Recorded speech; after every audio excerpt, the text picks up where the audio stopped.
Hi, in today's tutorial I'm going to show you how to organize the Start menu on the Windows 11.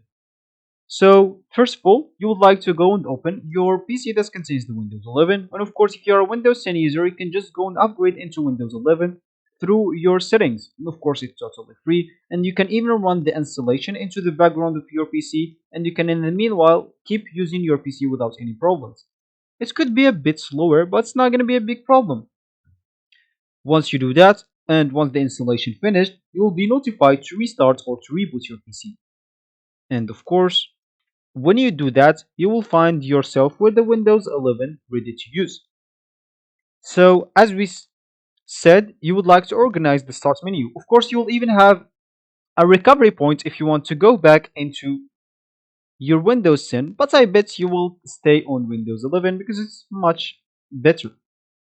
So as we said, we would like to organize our start menu on Windows 11. So to open first of all the start menu, you can just go and click at the Windows key on your keyboard or click at the Windows on your screen. That will open this page for you, and that's what's called the start menu.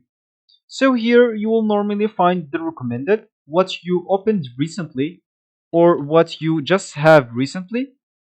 Of course, you can remove them if you want. So whatever you don't want, just right click on it and then click at remove from list. And as you can see, it will be removed. Of course, you'll have more recommended here and you can remove them as we said.